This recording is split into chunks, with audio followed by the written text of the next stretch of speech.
Hope you guys are doing good. Have a good summer. You too. Slow, so you guys good? Ready to go? Hey, Goody. Yeah. When we talked to you at the end of the season, you had that line about ramping up our urgency for championships. I'm sure you feel like your roster is a championship caliber team. What makes you think that? What do you feel best about? Where do you kind of feel like you guys are?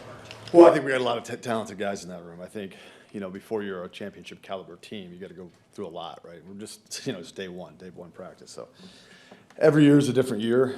Certainly these guys have the capability of turning into that. There's no doubt about it. That's their goal, and we're excited to get started. But there's a lot of work that has to happen before we get to that point where they're a championship caliber team.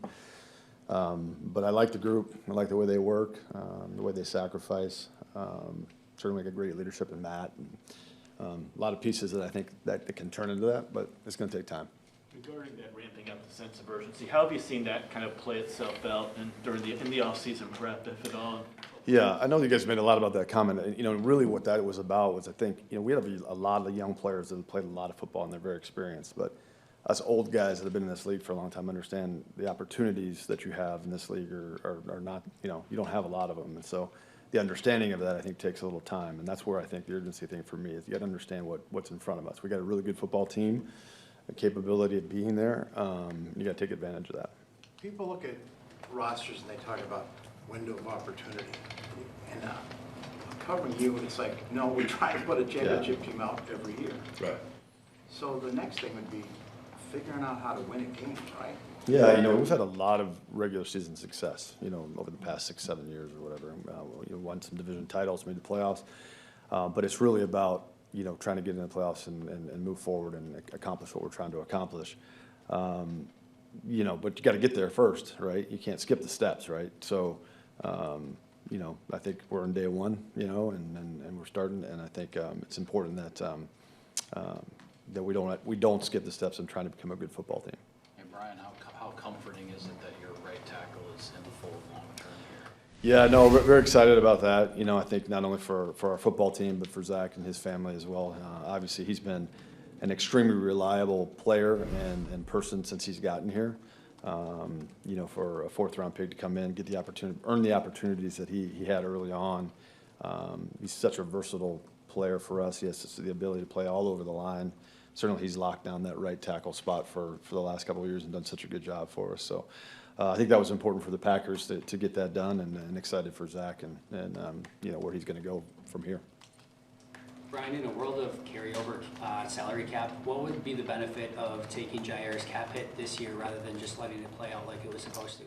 Yeah, I think I think talking through it with Russ and stuff, we were just more comfortable. We had the room this year to take it, and it's a horse apiece. We didn't think, certainly where we're at right now, we have all the flexibility that we need to do if we need to do anything this year, and then just having that space for next year is going to be important, I think. This is a big year for Jordan, year 3, to take a step after the season. You talked about him being more consistent in those winning moments, but during the training camp phase, what are you going to be looking for from your quarterback to ensure that he's on that trajectory? He is. Obviously Jordan's done a great job the last 2 years for us, and he's there. He'll continue to grow like all these guys do with I don't care if you're in year 10, 11, 12, you're growing and you're learning, and the game's evolving, and so are you. So, he's right where we need him to be. Really excited for what he's going to do for our football team this year. I think he's very, very comfortable with where he is as a leader on this football team, and we're going to need him. And I think certainly for all our guys, but health is going to be important as well. Mark Murphy's had a lot of great moments over the last year as the transition was taking place. But now that it's here, and you look back on his tenure and your time with him, what stands out? Just so steady. He came in, I think it was 2007, I think, and obviously there was a lot of things going on in those first couple of years that he had to deal with, and then certainly in our tenure together, there's been a lot of challenges, and just I think the steady support that he's always shown, certainly from my perspective, that's a calming feeling when you're trying to make decisions, knowing that guy has your back, and just a great mentor and leader for this organization. The impact that he's had on this will be felt for a long time. You've got, 6, 7 guys on the injured list so far. Other than Christian, obviously with the injury, any concern with any of those injuries lingering here a bit? No, I think, I think all those guys hopefully in short order will get back here with the exception of, Christian and maybe John Williams, he's dealing with a little bit of a back thing. So, but the rest of them, I think, it's just a matter of getting through some hurdles here to get back out on the field. So we got some time, and this ramp up period that's, been in the league for a little while is great for players. It's extremely important. For scouts and coaches, it's a little frustrating because you want to get going, but hopefully in time, all these guys will be out there quickly. Where do things stand with Elton, both injury-wise and with? He's working through a back thing, and again, hopefully he'll be out there soon as well. All these guys need as many reps as they can get. Obviously, Elton probably less than most, but getting him out there will be important. Hey, Goody, I understand we don't talk about contracts in here, so I don't know how to ask about Elton, but you said he's potentially an all-pro center. Obviously, there's a disagreement of some sort over his situation. How do you go about resolving that, given how important he is to what you guys want to do up front? Well, I mean, Elton hasn't missed anything, mandatory for us. He's here. Again, he's working through a back thing, and contractually, I mean, listen, there's all kinds of guys on our team and throughout the National Football League that would like different circumstances with that. So that's normal. It's just part of the National Football League. But Elton's always done right by us. I think we've always done right by him, and but we're excited to kind of see him move to this new position because we really do think he has an opportunity to really help our football team, and certainly I think he played center in college and he was excellent at it. Our football team needs as many reps with him out there as possible, but we got to get to this back thing first. Has Elton indicated to you that when this back thing is done, that he is ready to play or practice, that he will be on the field? Yeah, absolutely. Oliver, he took part in the Senior Bowl, right? I'm trying to remember, that's like ages ago now, Pete. Yeah, he did because he missed 7 or 8 games of the season, and then he came back and played, and then he's been dealing with a bit of a outside hamstring thing for a little bit. So Do you expect him back before camp? yeah, he's working through it. I mean, these things usually take a few weeks, so he's probably a few weeks away, but we're excited to get him out there when he can. Those things, particularly what he went through his last season in college, it's a little bit delicate. You want to make sure you give him the time to fully get out there and not rush him back. That's what was affecting him, keeping him out during the offseason stuff too. Yeah. Brandon, John Williams, was he here all during the offseason? Yes, he was here. He was here the whole time. At the end of some of the off-season stuff, he had a little bit of a back issue that they had to go in and look at, and then so it'll be a little bit of time there. You talked about his experience playing center, but how much time would he need to be out there in the preseason working with Jordan just to be comfortable? Yeah, I mean, for me, as much as we can. At the same time, I mean, Elton's played that position before for us. I think it's very natural to him. Again, he's very gifted there, so we like him out there as much as possible. But at the same time, he's had to go in there in very short amount of time, and he's excelled. So, but yeah, I mean, all our players, we'd like them out there as much as possible. On the defensive side of the ball, you had the scheme shift, Jeff coming in last year, a lot of young guys getting used to it. What are you most excited with, seeing how the pieces that you've added this year in those second-year guys in that system? Yeah, I think for me, I think now that Jeff really has such a better familiarity with our players, and getting back, he was in college for about 5 years, so understanding the league, I think he's really bright, exceptional, and I think just him understanding our players, the league, taking the lessons he learned from last year and applying them. I mean, obviously we were pretty good at the end of the year last year on defense. We're bringing most of our guys back, so I'm excited to see what he's able to do. Brian, as good as Josh and Xavier were for you last year when they first got here, what can you realistically expect them to do even more? I mean, it seems like, that might be, just counting on them to do that might be taking something for granted, but can they? Yeah, I think so, and I mean, I think sometimes we put a lot into the statistical nature of that stuff. Sometimes guys will grow and become better players, but their stats don't always, show it. It's such a team game that way, but no, I think both those guys, a little bit like Jeff. I mean, it was their first year here and getting to know our team, and I think both of those guys are starting to step into leadership roles that, they had last year, but I think as they grow with our football team, it'll be very important for us. Those guys staying healthy and learning how to lead our football team is going to be important. But, it'd be nice to continue the production. What do you hope to see from MarShawn Lloyd this year? I know obviously you had high hopes from last year and didn't really get to see him much at all. How does he look, and what are you excited? Yeah, and number one is just staying out there each and every day. I think once he does that, I think his natural talent, I mean, it's very hard in this sport to get better when you're not out there, practicing each and every day. So every time we were able to get him out there, he showed things. So just getting out there each and every day will be important. He's done everything that he could to do that, and he looks really good right now. But that's going to be an important part for him. You just added Will Shepherd. I mean, now 13 receivers on the team. Is it just building up the competition? Because I know that's something over the last. Yeah, usually in camp we like to try to be at that 11 or 12 mark of healthy bodies. Obviously, Christian's not going to be out there, so he's one of those 13. So we're at 12, and I think so. We'll always try to stay in that 11, 12 range for the 90-man roster. How do you feel about guys like Malik Keith and Bo Melton that have been here for a little bit, and now you look at 7, 8, 9 guys that they're all fighting for their own. No, I think it's going to be really good competition, and you guys will see. But Bo's going to spend most of his time at corner. I think certainly we know what he is as a receiver and what he can do for us as a receiver and on special teams. I mean, he's been obviously a very important part of our football team the last couple of years. And we're excited to see what he might be able to do at corner for us on defense. So I think we switched his number to 16 because that looks a little bit better than the 80 he was running out there in camp. But he will spend most of his time, particularly this first 3-4 weeks at corner. Today, I know that he was excited for mini camp. Yeah, he's all for it. Again, I know, and that's not easy. I mean, he's obviously an established player, and to do something like this is not easy. But he's been all for it. We certainly support it. He's one of those guys that from the time we scouted him coming out of college, we thought he had that kind of ability. When we brought him here, it was something we had in the back of our minds that, hey, this might be something we could do with Bo. Obviously, he had some success for us as a receiver, and we needed him there early on. So, I'm sure there'll be good days and bad days like there is at every position. But he's kind of a rare, mentally tough kid that we're excited to see where this might take him. How do you feel Matthew Gordon will handle the pressure of being the first round receiver here in a long time? It's one thing in camp if there's a first round offensive lineman or defensive lineman. Every time he catches a pass, the crowd's going to go nuts. Every time he doesn't, they're going to go home. Yeah. Hopefully, obviously, he played at a fishbowl at Texas, and obviously they were in the playoffs, and so hopefully he experienced some of that stuff that'll help him. But I think hopefully we got a pretty good support system here with the PR guys, and they'll help him out a little bit. But no, I think he's like I said, he's pretty resilient.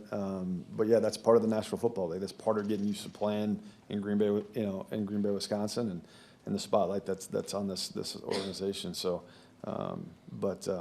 I'm pretty confident he'll be able to get through that. What's realistic? And what's realistic to hope for with him? You were talking at the draft about how young wide receiver rookies have had more impact in recent years.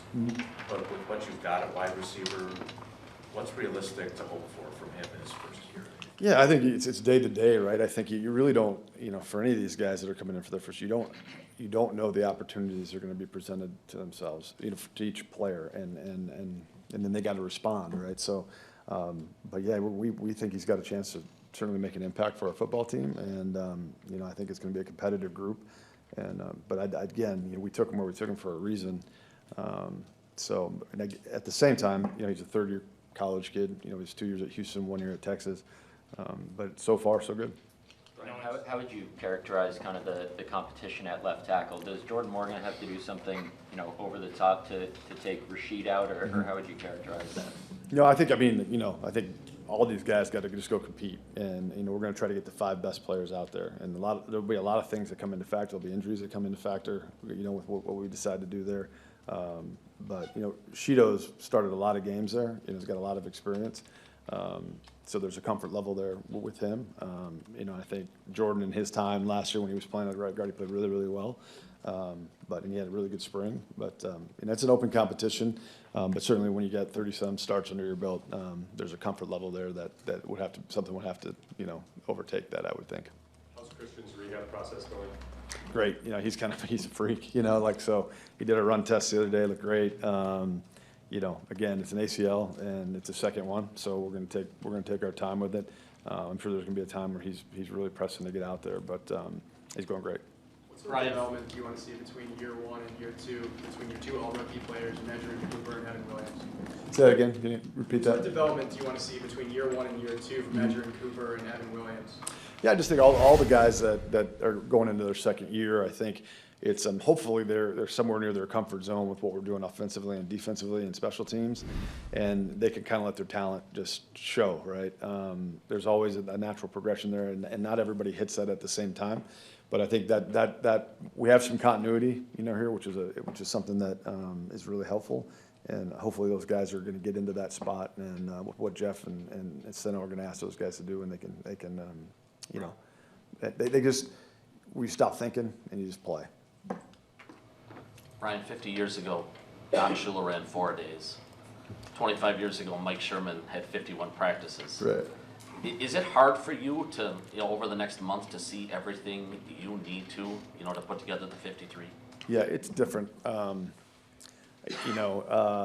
think to your point, yeah, I mean, we've looked a lot about that back when we used to have the 2 padded practices a day when I started. With less on your roster, I think we were at 80 at that point, and the injury levels and things like that. So I think there's enough opportunities between now and when we have to make those decisions, but they've dwindled. There's not as many. You're really trying to find who you can rely on over the next 6 weeks. And when you had bigger volumes, I think you had a better opportunity to really find who could be reliable and who could stay out there, and now you have less. But I think between the 3 preseason games, the 2 joint practices, and then family night's a great thing for us that I think we have that not a lot of teams do, because even though it's a practice, when you got 70,000 people out there, it's a different environment. There's a different level of pressure, because at the end of the day, for me, the decisions guys make on that field without the coach right in their ear is really, really important, right? So the more opportunities we have for that, the better. And again, I think the 3 preseason games are extremely important, but the joint practices are as well. When it comes to negotiating a contract, everybody knows what July 23rd is. Last year was a quarterback, this year it's a center. Do you look back at this and say, why can't we get this done earlier? I mean, this is business as usual in the National Football League, right? I mean, this is going on every team, and it's just part of it. There's the stuff that's out there that you guys write about and know about, and there's the stuff you don't. But every team's dealing with this. It's just normal. I mean, it's part of it. I understand it from the players' point of view, and they're looking at it through kind of one lens about them and themselves, and obviously we're looking at it as a whole team. So it's just normal. On that note, is there anything with Quay from a contract standpoint, or is that specifically injury related? That's he had that cleanup and he's still working through that. We're certainly, we would like to have Quay around here for a number of years, and hopefully we can work to that end. But that injury him not being ready has nothing to. He'll probably be. I think we'd like to take him off shortly here, but he's still probably a week or so away from really getting out there. Can I go back to Christian real quick? You mentioned him doing a run test. I don't want to use the word timeline because that's a bad word. Yeah. But could he practice in training camp? Is that a real possibility? No, he's not going to practice like full practice in training camp. No. Hey, Brian, what are your expectations for Romeo Dobbs this year? I mean, to continue to do what he's done. You know what I mean? He's, again, another guy that's been extremely consistent for us. Rome looks great, had a great spring, But yeah, I mean, he's certainly a guy that, for us, we've relied on the last couple of years and will continue to do so. Is there any concern level with the guy that had back-to-back with concussions so close together last season? Well, we take that really, really serious. I mean, and certainly he did too, and he did some things in this offseason to make sure that, that we're doing all the right things and he's comfortable, and I think he feels really, really good right now. Certainly looks really good. So, but yeah, I think, with all injuries, particularly head injuries, we're always very, very cautious. Last one, guys. Hey, Goody, along the lines of Rob's question about evaluation, with what you guys have out of the gate, the 2 games, like you do with the contenders they are, have you and Matt talked anything about changing anything about training camp to try, whether it's push harder or whatever it might be because of the way the season starts, or is that a non-factor? No, I think we're constantly evaluating, looking back at the data that we have from each training camp and, how it went. And, not only with Matt and I, but he spends a lot of time with his strength conditioning and Flea and all the medical guys. And just trying to look at that stuff so we can be better, particularly with the time limits and the things that we have. So I don't think the schedule really factors into that a whole lot, you know, unless you're going to Brazil or something like that, you know what I mean? But yeah, there's a lot of focus on that. I think, you know, when you get into this part, hopefully you're going to stick to the plan, and you have to be able to be flexible enough to with injuries and things, how that to go that. But I think Matt does a terrific job of listening to those guys and making the right decisions. So yeah, I think we're pretty good there.